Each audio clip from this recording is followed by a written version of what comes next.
आखिर ये दोनों हैं कौन? जब से घर लौटे तभी से ये सब हो रहा है।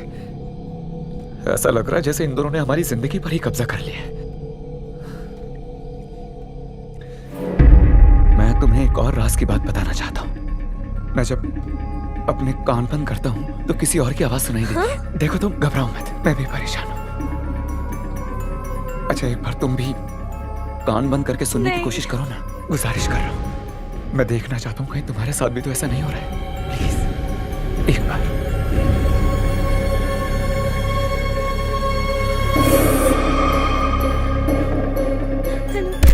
आराम से घबराओ मत। इट्स ओके, सब ठीक है। बस एक बार और कोशिश करो, एक आखिरी बार।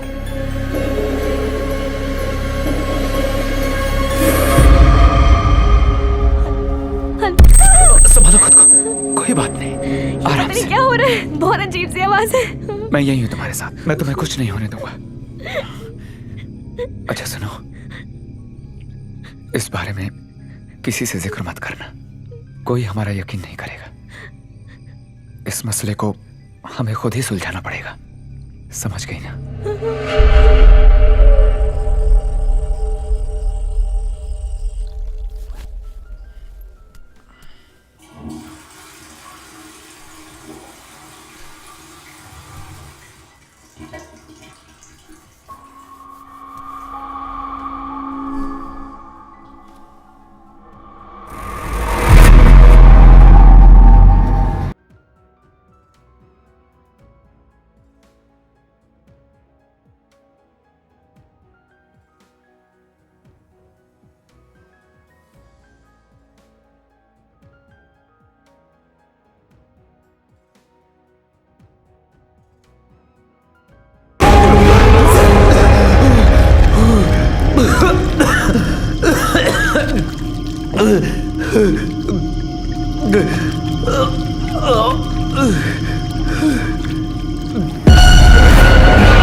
हिप्नोटिज्म सेंटर की लोकेशन क्या है? एमजी रोड के पास ही है। ओके, मैं आधे घंटे में पहुंचता हूं। लोकेशन भेजता हूं। हाँ, शुक्रिया, बहुत बहुत शुक्रिया। अरे अरे अरे अरे अरे, ये सुबह सुबह हमारी बेगम का चेहरा मुरझाया क्यों हुआ है? माधवी, क्या हुआ? मैंने अभी अभी एक ख्वाब देखा जिसमें मैंने तुम्हें नुकसान पहुंचाया। मुझे डर है कि मैं तुम्हें कुछ कर ना दूं। मुझे बहुत डर लग रहा है। देखिए, आपके रुखसार पर ये आंसू जचते नहीं। रोना बंद कीजिए और मुस्कुराइए, ठीक है? चलिए, सुबह सुबह मैं आपको एक खुशखबरी दे दूं। ये जो सोशल मीडिया की डीपी में कोई और दिख रहा है ना, इनसे कैसे पीछा छुड़ाना इसका बंदोबस्त मैंने कर लिया है। यहीं पास में ही एक हिप्नोटिज्म सेंटर है जहां पर मैंने अपॉइंटमेंट लिया है। मैं वहां जाके हमारे इस मसले का पता लगाता हूँ। तब तक तुम भी जो पास में एक चर्च है उसके पादरी से बात कर लो। नहीं नहीं, मुझे किसी से बात नहीं करनी। ऊपर वाले पे भरोसा रखो और खुद को मजबूत बनाओ, सब ठीक होगा। ओके, शाबाश। दीदी, फरमाइए साहब। वो उस तस्वीर पे धूल जमी है, साफ कर दीजिए। ठीक है।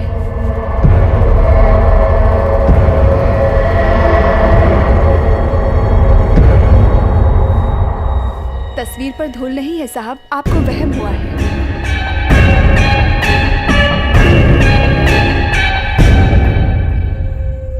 तो जनाब, आप शमशान गए थे और वहां पर आपने लाश देखी। दिन भर आप उसी ख्याल में रहे होंगे। ज़हनी दबाव, खौफ, इन सब का असर दिमाग पर हावी हो चुका है। यही वजह है कि आईने में आपको अपने चेहरे की जगह किसी और का चेहरा नजर आता है। इसे कहते हैं दिमागी फितूर। आप इलाज करवाने बिल्कुल सही जगह आए हैं। आप घबराइए नहीं, ऐसे कई सारे केसेस मैं पहले भी सुलझा चुका हूँ। बस आप वक्त पे फीस भर दीजिएगा। I am PhD in hypnotherapy. आपकी जो दिक्कत है उसका 5 मिनट में हल निकाल दूंगा। आइए, इलाज की शुरुआत करते हैं। खामखा आप खौफजदा हो रहे हैं। आप तो जांबाज लगते हैं। अरे आप मुझे क्यों देख रहे हैं? आईने में देखिए। जनाब, असल में हकीकत यह है कि मेरी हिम्मत नहीं हो रही। क्या मजाक है, मैं हूं ना आपके साथ। हैं, चलिए साथ में सामने देखते हैं।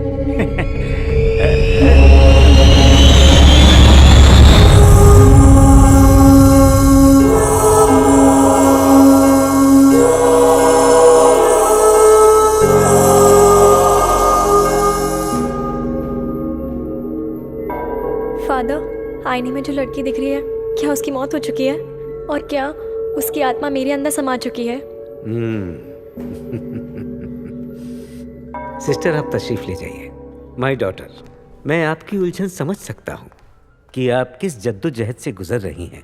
दरअसल एक गैर रूह ने आपके जिस्म पर कब्जा कर लिया है, और अक्सर ऐसा तभी होता है जब आप किसी ऐसे इलाके से गुजरते हैं जहाँ हाल ही में किसी की मौत हुई हो। मुर्दे की रूह कमजोर शख्सियत देखकर उसे काबिज कर लेती है।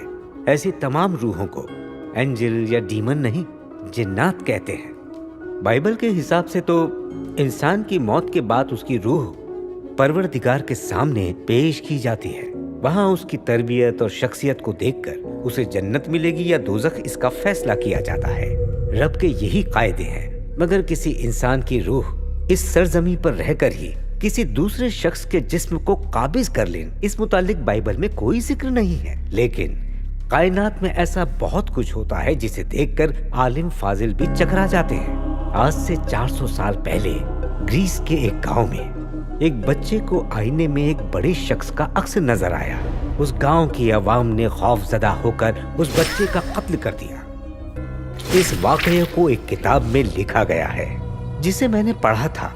आज उसे सामने देख रहा हूँ। अच्छा अर्जुन, जैसे ही मैं हिप्नोटाइज करूंगा आपको नींद आ जाएगी। उसके बाद मैं आपका दिमाग पढ़ूंगा और फिर जो आदमी आपको इसमें दिखाई दे रहा है उसके बारे में जानने की कोशिश करूंगा। ये सब जानने के बाद ही आपका इलाज कैसे करना है ये तय करूंगा।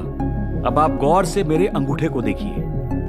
देखिए, आपको नींद आ रही है, आपकी पलकें भारी हो रही हैं। सो जाइए, गहरी नींद में खो जाइए। अब मैं आपसे कुछ सवाल पूछूंगा। रिलैक्स। आईने में जो शख्स दिखाई दे रहा है, क्या उसे पहले कहीं देखा है आपने?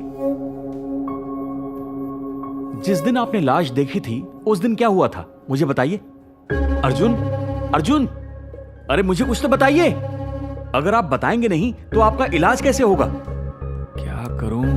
ये लो, ये भी सो रहा है। अरे आप लोग यहाँ सोने के लिए आए हैं या अपना इलाज करवाने? आप भी सोएंगे, ये भी सोएगा, तो मेरी फीस कौन देगा? जैसे जैसे साइंस एडवांस होता जा रहा है, दुनिया के कोने कोने में होने वाले ऐसे वाकये सोशल मीडिया के जरिए सामने आने लगे हैं और लोग रूहों पर यकीन करने लगे हैं। माय डॉटर, तुम बेफिक्र रहो। आज की मेडिकल साइंस ने बहुत तरक्की कर ली है। इसका भी कोई ना कोई उम्दा इलाज जरूर होगा। जब भी ऐसी मुश्किलें आए तो ऊपर वाले पर पूरा यकीन रखो। आज नहीं तो कल देखना तुम पूरी तरह ठीक हो जाओगी। You will be alright. God bless you my child. ये बहुत ही संजीदा केस है। अगर आप मेरा साथ नहीं देंगे तो मैं कुछ भी नहीं कर पाऊंगा। आप दोनों इसी तरह फंसे रहेंगे। मेरी बात को समझने की कोशिश कीजिए। अबे चिल्ला क्यों रहा है बे? अबे तहजीब नाम की चीज है कि नहीं? एक इंसान इत्मीनान से सो रहा है तो तू अपना गधे की तरह गला क्यों फाड़ रहा है बे? एक तो वो बेचारा परेशान है, तेरे पास अपना इलाज कराने आया। तेरी रोजी रोटी उसी से चलती है। उसको हिप्नोटाइज करके सुला भी दिया, अब ऊपर से उसको उठा भी रहा है। चप्पल से मारूंगा तेरे को।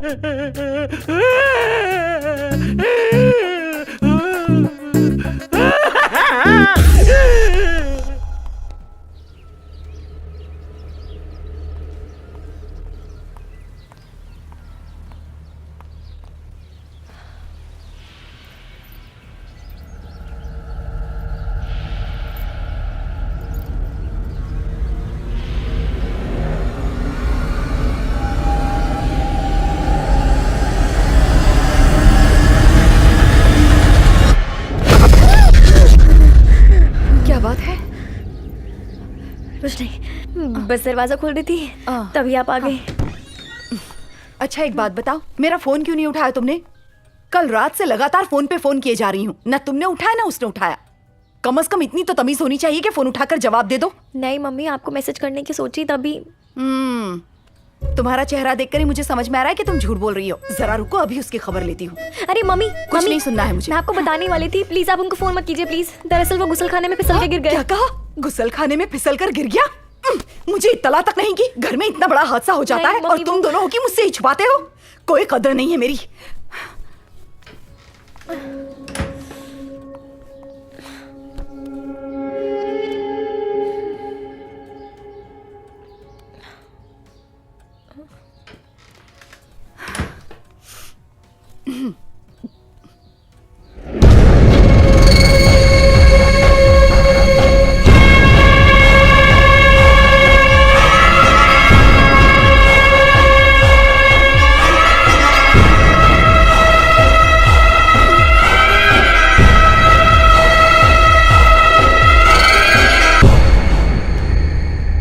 हेलो अच्छा सुनो जरा एक मिनट, मैं ब्लूटूथ ऑन करता हूँ।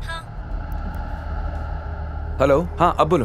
मैंने तुम्हें कितनी बार फोन किया, तुम फोन क्यों नहीं उठा रहे हो? पता है मैं कितनी परेशान हो रही हूँ। मैंने बताया तो था कि हिप्नोटिज्म सेंटर जा रहा हूँ। ओके ओके, क्या कहा उन्होंने? हाँ, थेरेपी की शुरुआत हो चुकी है, बोले जल्द ही तबीयत दुरुस्त हो जाएगी। अच्छा, पादरी ने क्या और क्या कहेंगे? उन्होंने कहा फिक्र मत करो और हिम्मत से काम लो। मेरी बातों बातों में तो बताना ही भूल गई, तुम्हारी मम्मी आई हुई है तुमसे मिलने। क्या बात कर रही हो? हम फोन नहीं उठा रहे थे तो बहुत परेशान हो रही थी। वो बहुत पूछ रही थी तो मैंने बता दिया कि तुम गुसल खाने में फिसल के गिर गए। वो कुछ पूछेंगे ना तो तुम भी ये कहना। ठीक है, मैं देख लूंगा। अर्जुन, मुझे बहुत डर लग रहा है, प्लीज तुम जल्दी आ जाओ। सुनो, मैं यहाँ से श्मशान जा रहा हूँ, पता लगाने की हमारी दिक्कत की जड़ वहीं तो नहीं है। तुम फिक्र मत करो, मैं शाम तक लौट आऊंगा।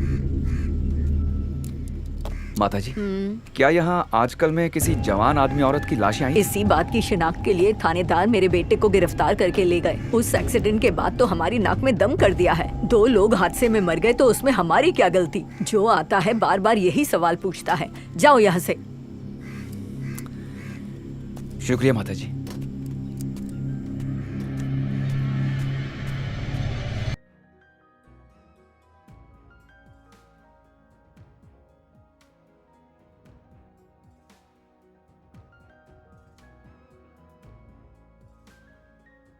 आखिर ये कैसे मुमकिन है?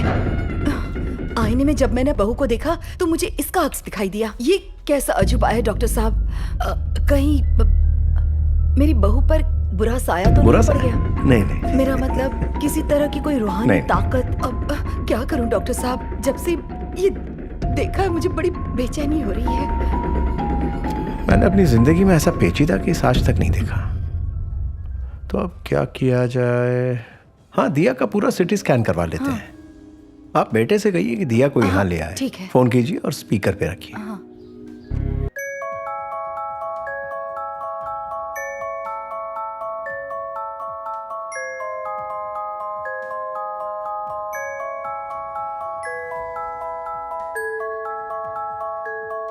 तुम क्या कर रही हो? ये सारी तस्वीरें देख के मुझे बहुत डर लग रहा है। तस्वीरों से भला क्या डरना? हौसला रखो, सब ठीक हो जाएगा। माँ का हेलो बेटा। हेलो। हाँ माँ, फरमाइए। सुनो बेटा, इस वक्त कहाँ हो तुम? माँ, मैं घर पे ही हूँ। वो सुबह बाथरूम हाँ हाँ ठीक है। माफी It's चाहती हूँ। अब मेरी बात जरा गौर से सुनो। आज सुबह मैं तुम दोनों से मिलने घर आई थी। मैंने आईने में देखा तो बहू की जगह कोई और लड़की दिखाई दी। मैं तब से बहुत खौफजदा हूँ, कुछ समझ में नहीं आया। तो मैं डॉक्टर साहब से मिलने चली आई। एक काम करो, तुम बहू को लेकर फौरन अपोलो हॉस्पिटल पहुँच जाओ। माँ, ये दिक्कत सिर्फ इसके साथ नहीं, मेरे साथ भी हो रही है। मुझे भी आईने में किसी और का अक्स दिखाई दे रहा है।